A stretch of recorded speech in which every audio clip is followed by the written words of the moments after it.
بسم الله الرحمن الرحيم.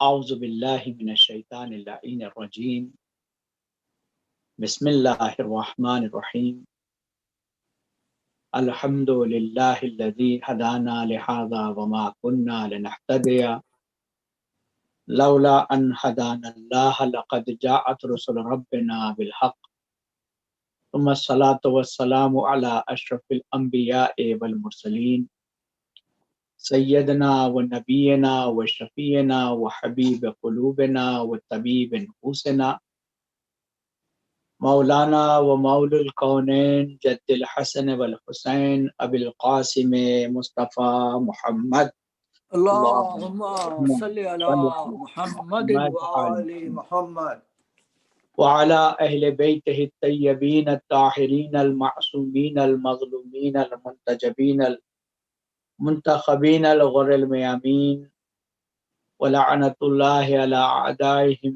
اجمعین من الآن الى قیام یوم الدین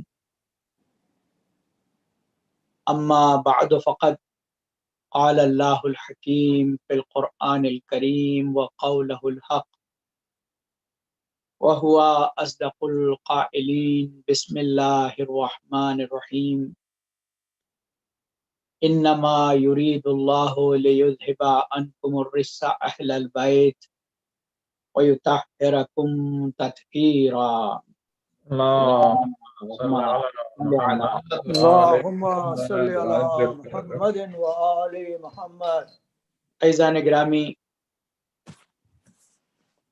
قرآن مجید کی جس آئے وافی ہدایت کا تلاوت کا شرف میں نے حاصل کیا، یہ آئے وافی ہدایہ محتاج تعارف نہیں ہے۔ یہ نہ صرف اہل بیت اطہار علیہم السلام کی طہارت کا اعلان ہے، بلکہ خداوند عالم کے ارادے اور اس ارادے میں چھپی ہوئی بقائے بشریت کا اعلان۔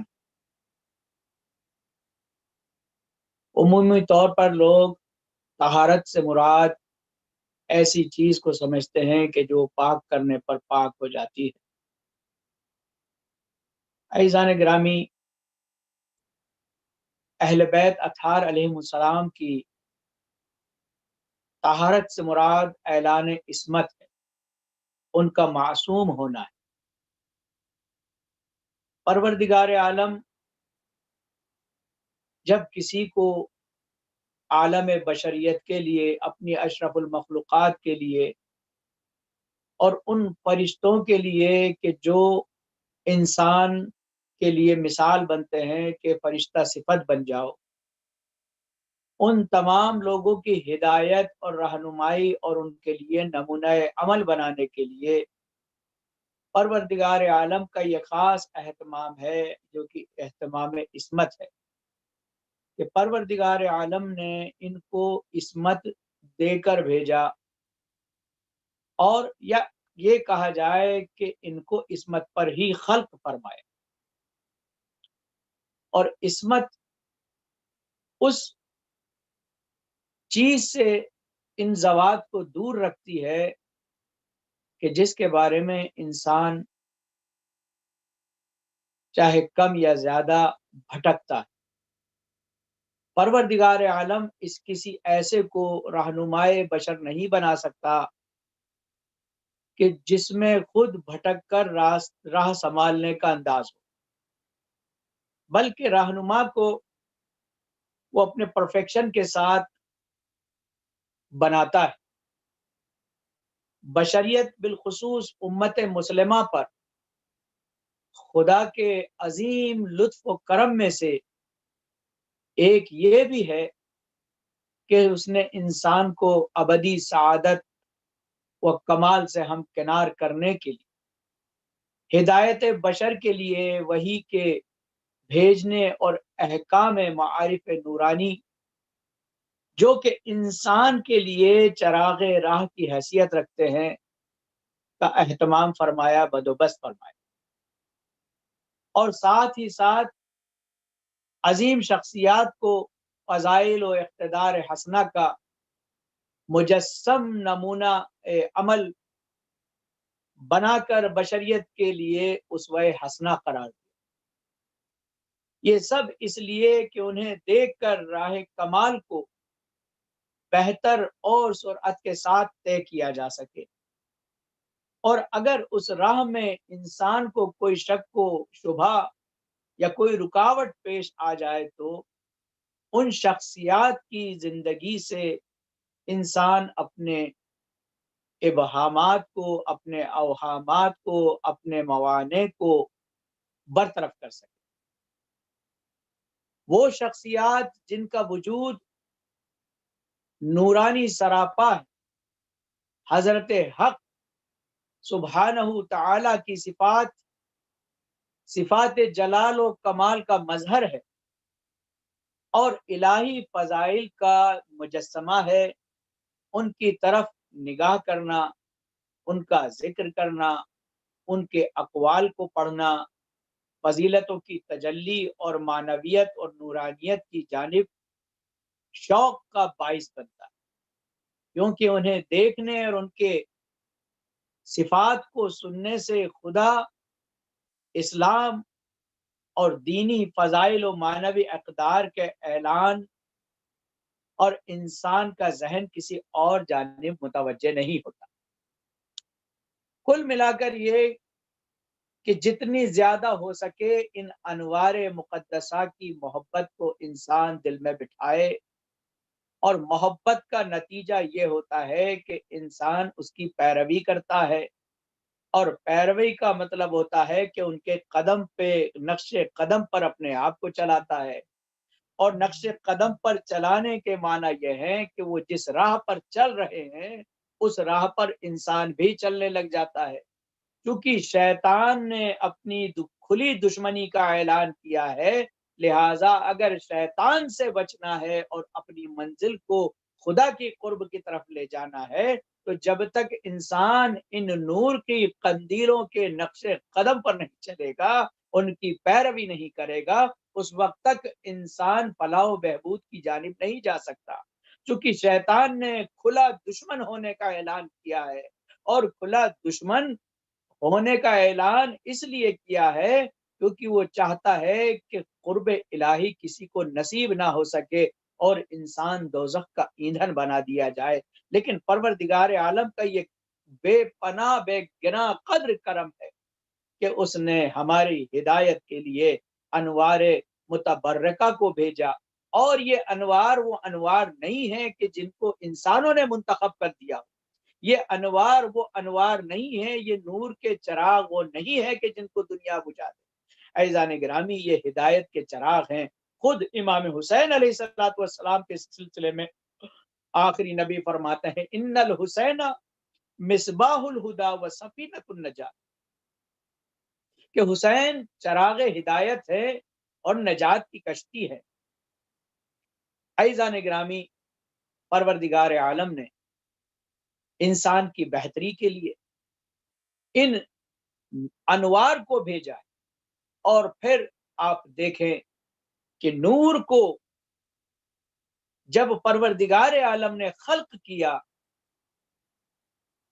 تو پیغمبر ختم مرتبت فرماتے ہیں کہ خلق اللہ اول ما خلق اللہ نوری، جس نور کو سب سے پہلے پیدا کیا گیا وہ نور میرا نور ہے۔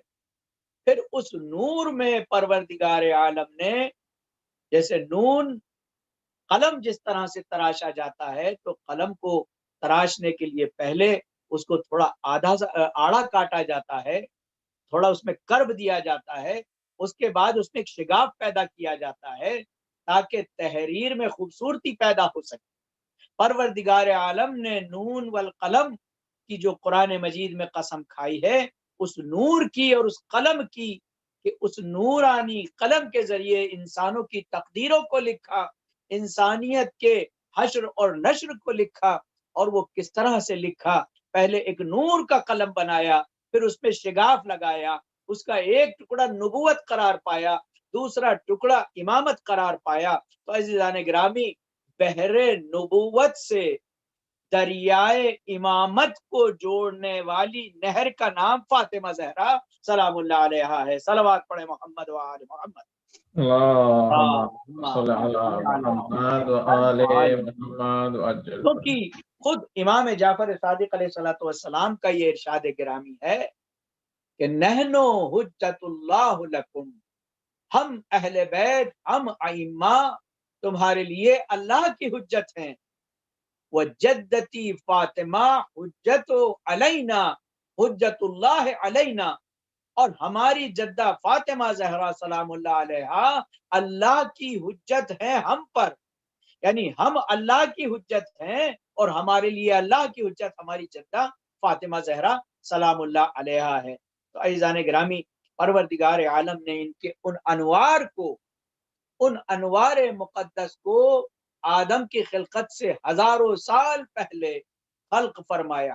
اب یہ سال وہ اور ہمارے اور آپ کے نہیں ہیں کہ جو زمین کی گردش کے اعتبار سے ہو، چونکہ جب زمین گردش کرتی ہے تو چونکہ جتنی وہ چھوٹی ہے، جو اس کی سپیڈ ہے، اس اعتبار سے اس کی گردش کا وقت جو ہے اتنا ہی ہوگا جتنی اس کی گردش۔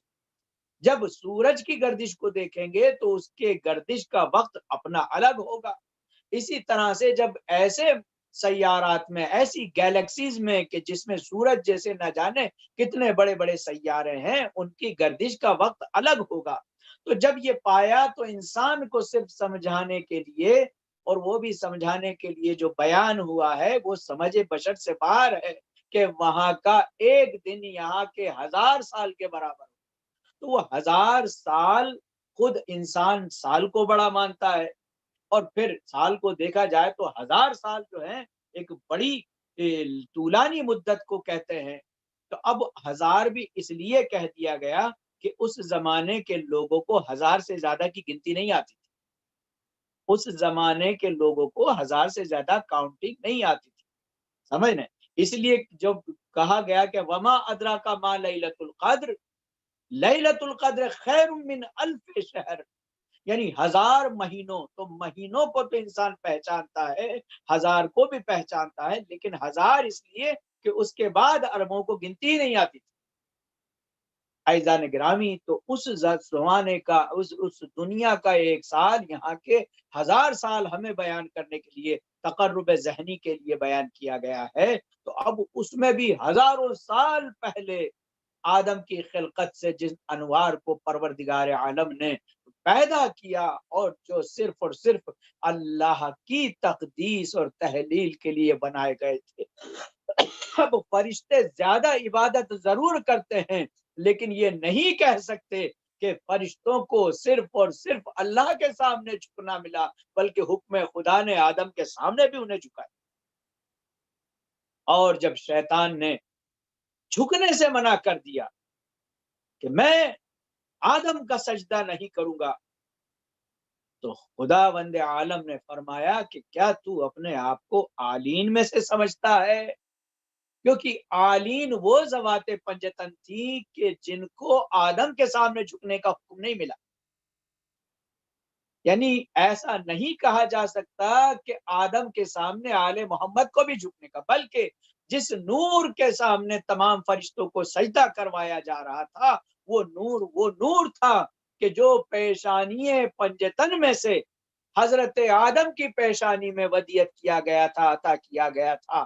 عزیزان گرامی، اسی وجہ سے کہا جاتا ہے کہ آدم کی عبادت، السلام علیکہ یا آدم صفت اللہ، جو وارثہ میں، زیارت وارثہ میں آدم صفت اللہ کہا جاتا ہے کہ وہ صفت جو ان کو نصیب ہوئی ہے وہ اہل بیت اطہار علیہ السلام کی ہے۔ اس سلسلے میں متعدد روایات موجود ہیں۔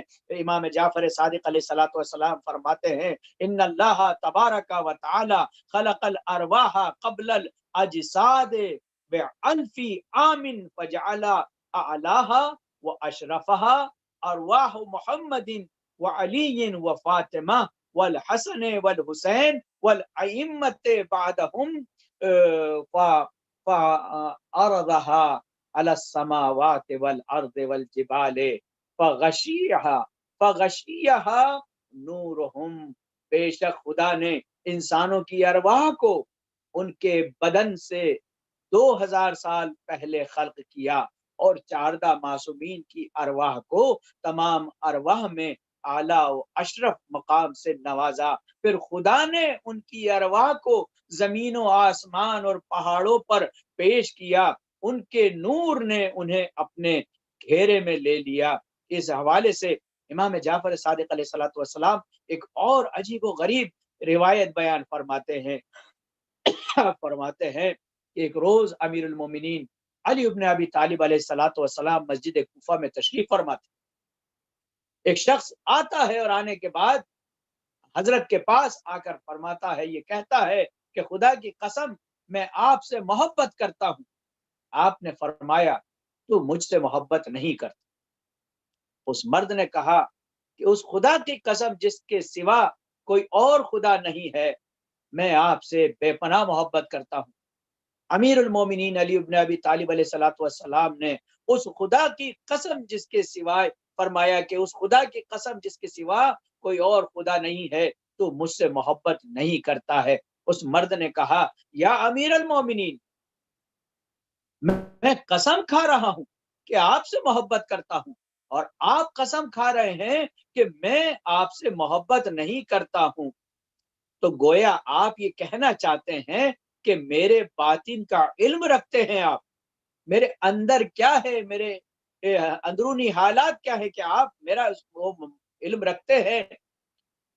تو امام کو جلال آ گیا، اور فرماتے ہیں کہ امام کو جب جلال آتا تھا تو جلال میں وہ معجزات، وہ عجائبات، وہ غرائب بیان فرماتے تھے۔ آپ فرماتے ہیں کہ جب آپ کو جلال آیا تو آپ نے فرمایا، اور اس طرح سے فرمایا کہ کس طرح سے تیرا دعویٰ صحیح ہو سکتا ہے، جبکہ میرے خدائے عظیم نے ارواح کو ان کے بدن سے 2000 سال پہلے خلق کیا، اور پھر میرے محبوب اور میرے دشمنوں کی روحوں کو میرے سامنے پیش کر دیا۔ خدا کی قسم میں نے تجھے اپنے محبوں کے درمیان نہیں دیکھا۔ اس وقت تو کہاں تھا؟ فواللہ ما رأیتک فی من احب فأینا کنت۔ امام فرماتے ہیں کہ جب خدا نے میرے دوست اور دشمنوں کے روحوں کو میرے سامنے رکھ دیا، اس وقت تیری روح میرے دوستوں میں سے نہیں تھی، تو پھر تو اس وقت کہا تھا فواللہ ما رأیت فی من احب فأین کنت۔ اب عزیزان گرامی اندازہ لگائیے کہ انسانوں کی روح کو ان کے بدن سے 2000 سال پہلے پیدا کیا ہے، تو عالم انوار کو سے پہلے ان انوار مجسمہ کو، انوار ائمہ طاہرین علیہ السلام کو پروردگار عالم نے جو ہے خلق فرمایا۔ اس کے بعد جو کچھ خلق کرتا رہا ان پر آل محمد کو گواہ بناتا رہا۔ اب یہ گواہی ہی تو ہے کہ جو امیر المومنین دے رہے ہیں کہ اللہ نے میرے دوست اور دشمنوں کی روحوں کو میرے سامنے رکھ دیا۔ خدا کی قسم تیری روح میرے سامنے نہیں تھی، تو کہاں تھا؟ آپ اندازہ لگائیے۔ اور یہی وجہ ہے کہ پروردگار عالم، یہ آل محمد اسرار خدا ہے۔ فاطمہ زہرا سلام اللہ علیہا کو جو پروردگار عالم نے سورہ کوثر کی شکل میں قرآن میں پیش کیا ہے، اور اس کے علاوہ سورہ قدر بھی حضرت فاطمہ زہرا سلام اللہ علیہا ہے، تو اس سے مراد جو فرمایا ہے قدر یعنی لیل، خداوند عالم خود فرما رہا ہے بسم اللہ الرحمن الرحیم انا انزلناہ فی لیلۃ القدر وما ادراک ما لیلۃ القدر۔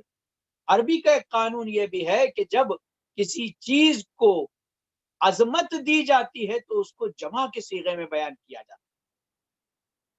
جس طرح سے ہم تم کو آپ کہتے ہیں، جمع کے صیغے میں کہتے ہیں، تو پروردگار عالم بھی جو ہے یہاں پر ارشاد فرما رہا ہے کہ انا انزلناہ فی لیلۃ القدر وما ادراک ما لیلۃ القدر، تم کیا جانو لیلت قدر کیا ہے، یہ شب قدر کیا ہے۔ اس کو پہچاننے کے لیے عزیزان گرامی، کیا انسان ایک رات کو نہیں پہچان سکتا؟ کیا اس کی عظمت کو نہیں جان سکتا؟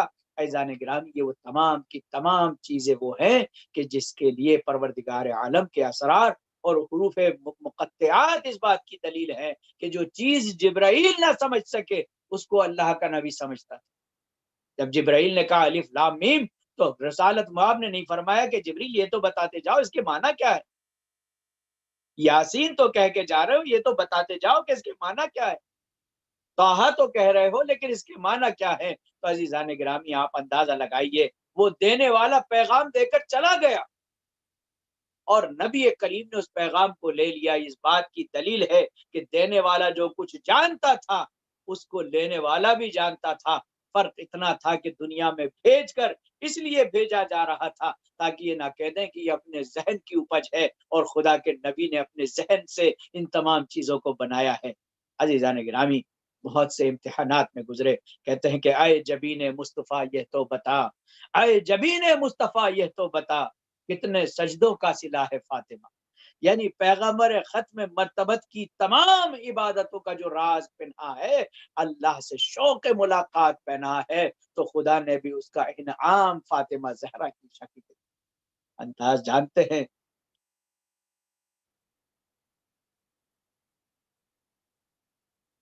پروردگار عالم نے یہی تو کہا تھا کہ اے ابلیس استکبرتا ام کنتا من العالین، جو یہ یا تو تکبر کر رہا ہے اور یا پھر تو اپنے آپ کو عالین میں سے سمجھنے لگا ہے۔ عزیزان گرامی، آپ اندازہ لگائیے کہ جب آپ کسی سے محبت کرتے ہیں تو محبت میں اس کی پیروی جو ہے انسان کی عادت بن جاتی۔ آپ اندازہ لگائیے کہ فاطمہ سلام اللہ علیہا کے سلسلے میں ازواج رسول کی یہ حدیث موجود ہے جو بار بار بیان کرتی، کہتے ہیں کہ ایک مرتبہ ہم سب بیٹھے ہوئے تھے، ازواج رسول بیٹھی ہوئی تھی، آپس میں گفتگو کر رہے تھے، کہتی ہیں کہ اچانک ہم نے دیکھا کہ دروازہ کھلا اور فاطمہ تشریف لائی۔ جب فاطمہ کو چلتے ہوئے نبی کے حجرے کی طرف جاتے ہوئے دیکھا تو ہم سب نے ایک زبان ہو کر کہا کہ خدا کی قسم، فاطمہ زہرا سلام اللہ علیہا کا چلنے کا انداز نبی کریم کے چلنے کے انداز کی مانی۔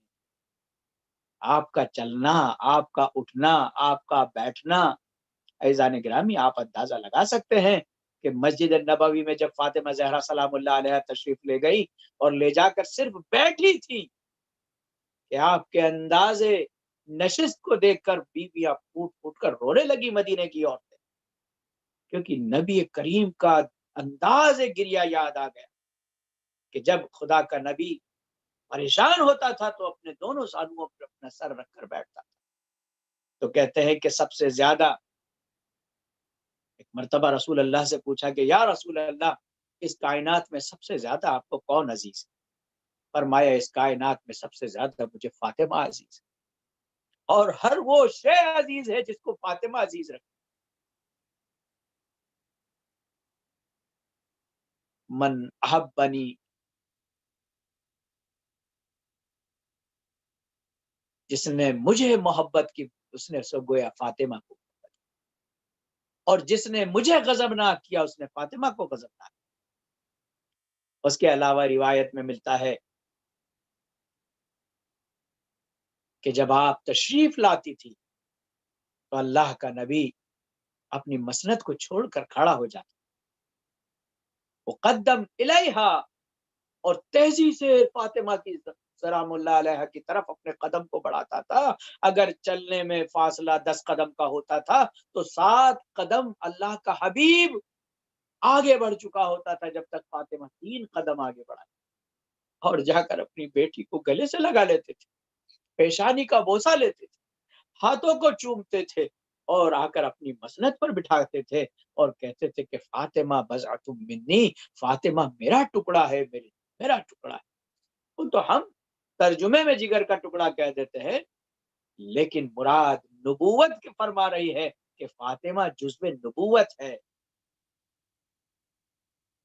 جس نے اس سے محبت کی اس نے اللہ کے نبی سے محبت، اور جس نے اللہ کے نبی سے محبت کی اس نے اللہ کی محبت کو پا لیا۔ عزیزان گرامی، پیغمبر ختم مرتبت کی سیرت میں دیکھا جائے فاطمہ زہرا سلام اللہ علیہا کہ جب آپ سفر کا ارادہ کرتے تھے تو جو سب سے آخر میں ملنے والی ذات ہوتی تھی، جس سے سب سے آخر میں ملاقات کرتے تھے، وہ فاطمہ کی ذات، تاکہ فراق میں اتنا گھنٹے 2 گھنٹے کا بھی فرق نہ آ جائے۔ آخری وقت جب سفر کو چھوڑتے تھے مدینہ چھوڑنے کے لیے تو سب سے آخر میں فاطمہ سے ملاقات کرتے تھے، اور جب سفر سے واپس آتے تھے تو سب سے پہلے جو ملاقات کا مستحق ہوتا تھا وہ فاطمہ ہوتی تھی۔ سب سے پہلے آ کر اللہ کا نبی فاطمہ سے ملاقات کرتے تھے۔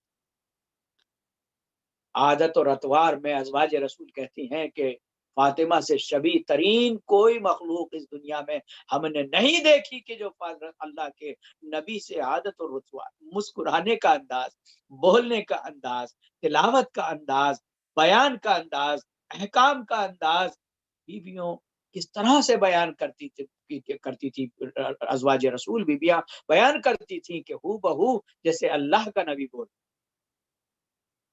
اس کے بعد صداقت، ازواج رسول یہ روایت کرتی ہیں کہ صداقت میں فاطمہ زہرا سلام اللہ علیہا سے بڑھ کر ہم نے اس دنیا میں نہیں دیکھا، بلکہ فاطمہ اور آل محمد کو سچا کہنا یہ تو کوئی ان کی شان نہیں ہے، یہ تو صادق ہیں یا صدیق ہیں۔ جو صدیق طاہرہ کا لقب ہے عزیزو، صدیق سچ بولنے والے کو نہیں کہتے ہیں، بلکہ جو بول دے وہ سچ ہو کر رہے، جو بول دے وہ سچ ہو کر رہے۔ اور اس بات کی گواہ وہ عید کی وہ رات ہے کہ جب حسنین نے کہا کہ مادر گرامی ہم نے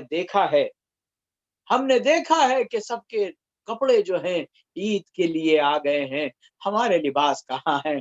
تو طاہرہ صدیقہ طاہرہ فرماتی ہیں اے میرے لاڈلو، میرے دل کے چین، میرے نور نظر، تمہارے کپڑے درزی کے گئے ہیں۔ عزیزان گرامی، آپ اندازہ لگائیں کہ اب فاطمہ بچوں کو بہلا رہی ہیں، یہ بچے نہیں ہیں، جوانان جنت کے سردار ہیں۔ ان جوانان جنت کے سردار جب کوئی بات مانگ کرتے ہیں تو عزیزان گرامی جو سردار ہوگا تو اسی گھر سے ان کے کپڑے آئیں گے جہاں کے وہ سردار ہوں گے۔ لہٰذا فاطمہ نے کہہ دیا، اور رضوان جنت کو حکم ہوا، جبریل آتے ہیں اور ملائکہ آ سکتے تھے، لیکن کہا کہ اگر جوانان جنت کے سرداروں کا جب ذکر ہے تو کپڑے بھی انہی کا رضوان لے کر جائے گا۔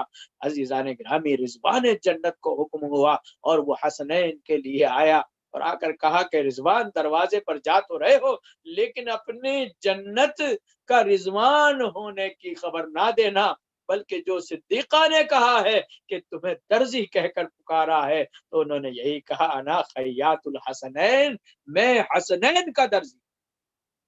صدیقہ طاہرہ عزیزان گرامی پوری دنیا نبی سے محبت کا اعلان کرتی، پوری دنیا محبت نبی کا اعلان کرتی تھی، لیکن آپ اندازہ لگا سکتے ہیں کہ جب بھی کبھی پیغمبر ختم مرتبت خطبہ دیا کرتے تھے اور اس خطبے میں اگر آپ گریہ فرماتے تھے تو مسجد نبوی میں خطبہ ہو رہا ہے اور فاطمہ نبی کے آنسوؤں کے ساتھ اپنے آنسوؤں کو ملاتی تھی اور آپ گریہ فرماتی تھی۔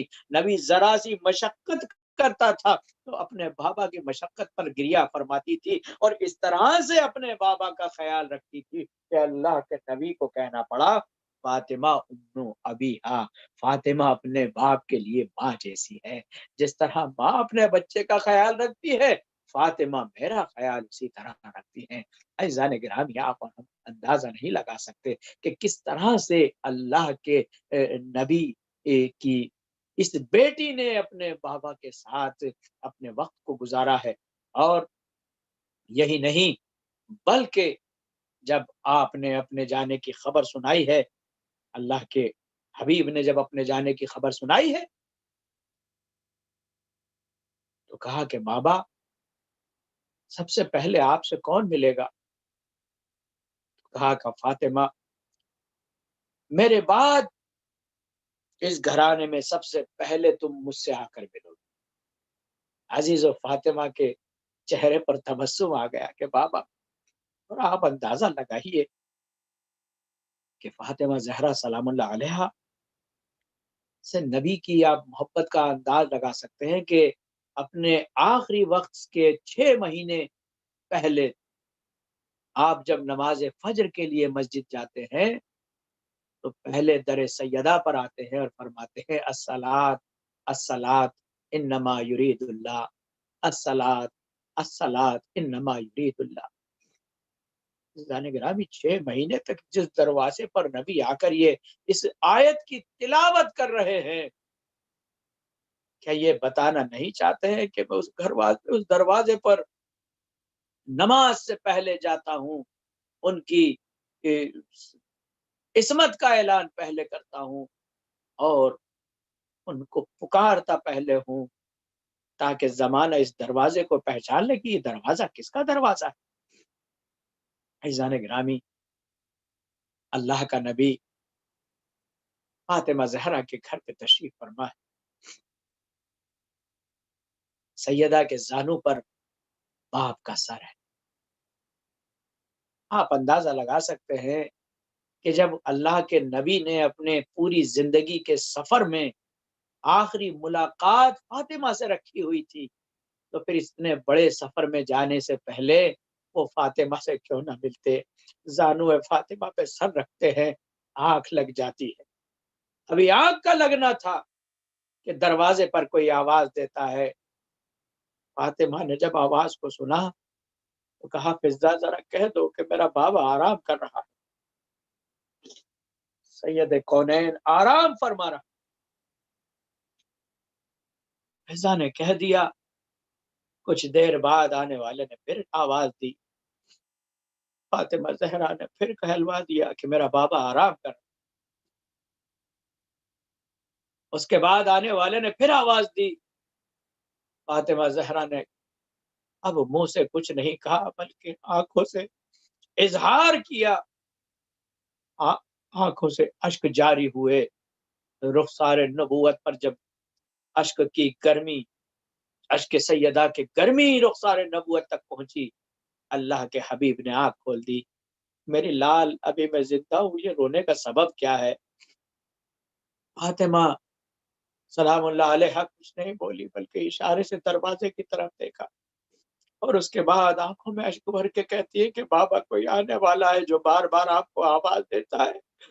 میں نے اس سے کہلوا دیا کہ میرا بابا آرام کر رہا ہے،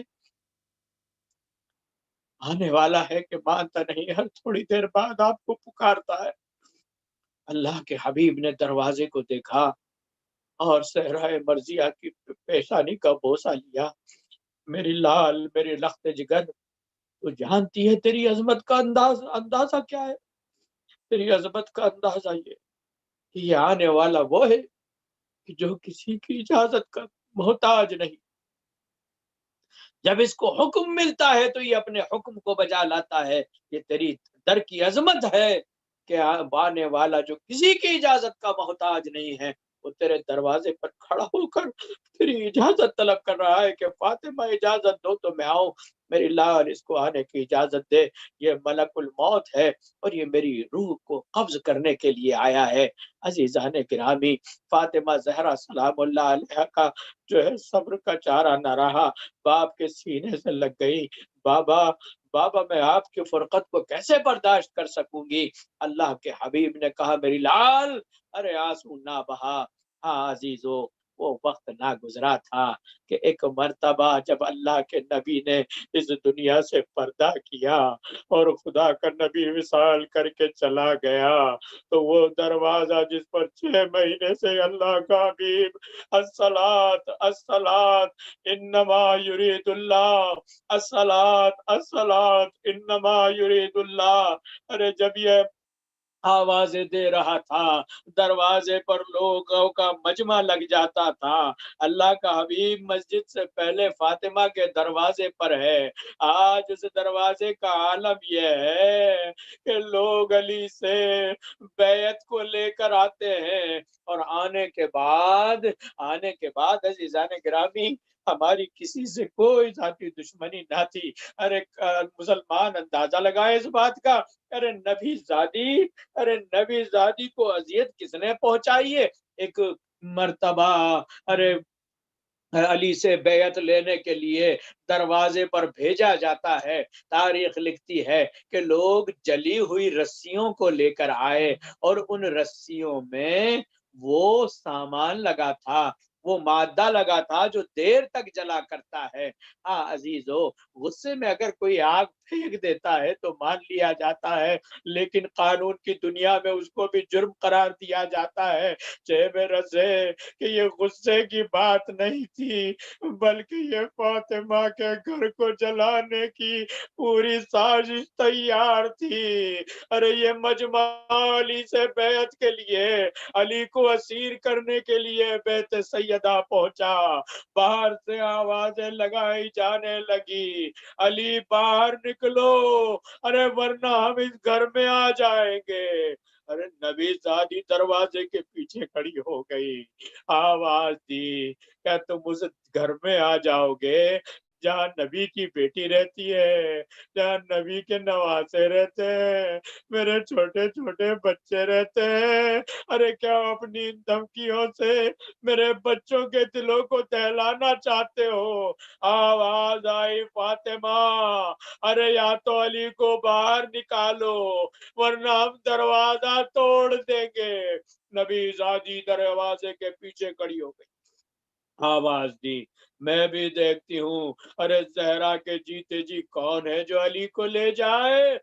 ارے کس کی مجال جو زمانے کے ولی کو میرے سامنے سے لے جائے؟ زہرا علیو ارے لوگوں کے درمیان آ گئی. ایک مرتبہ اس دروازے پر جلنے والا مادہ پھینکا گیا، پھر جلتی ہوئی رسیوں سے اس دروازے میں آگ لگا دی گئی. اس کے بعد ارے اس دروازے پر ٹھوکریں ماری گئی. ارے علی کے گھر کا دروازہ کوئی قلعے کا دروازہ نہ تھا. ارے زہرائے مرضیہ صاحب عصمت کھڑی تھی. ایک مرتبہ دروازہ ٹوٹا، ارے عصمت کی ارے پے کرنے دیواروں در کے درمیان دب گئی. دروازے کی کیلیں ارے بیوی کے پہلو میں لگ گئی، پسلیوں میں لگ گئی. ایک مرتبہ یہ مجمع علی کے گھر میں آ گیا، نبی زادی کے گھر میں آ گیا. آنے کے بعد علی کے گلے میں رسیاں ڈال دی. عزیزو ارے یہ ایام فاطمیہ قیامت سے کم نہیں. آیت اللہ بہجت کہتے ہیں اگر تم سے کوئی پوچھے کہ یہ سیاہ لباس کیوں پہنے ہو، ارے ابھی تو محرم نہیں ہے، تو کہنا محرم ہے. ارے وہ محرم نبی زادے کا ارے نواسے کی ادا کے ایام تھے. یہ ارے بے رسول کی بیٹی کے اذا کے ایام ہے. زہرا مرضیہ ارے جب دیکھا علی موجود نہیں ہے، غش سے آنکھیں کھولی، اے فضا میرا ہاتھ سنبھال لے، میرا محسن شہید ہو گیا. اے فضا میرا ہاتھ سنبھال لے، میرا محسن شہید ہو گیا. زہرا مرضیہ کھڑی ہوئی، چادر کو سنبھالا. ارے بھول گئی کہ محسن شہید ہو گئے، بھول گئی ارے پسلیاں زخمی ہے. ارے گھر کو در سے نکل آئی، باہر کوچے میں آ گئی، علی کی ابا کو پکڑ لیا. اخلو ابل حسن، خلو ابل حسن، ابل حسن کو چھوڑ دو ورنہ میں بالوں کو پریشان کر دوں گی. ہاں عزیزو اتنا کہنا تھا، سلمان فارسی پکارے، ارے دیوارے مسجد النبوی پہ نگاہ کرو، اے لعین و فات علی کو چھوڑ دو ورنہ قیامت آ جائے گی. ارے اللہ کے حبیب سے میں نے اس قیامت صغریٰ کا ذکر سنا تھا.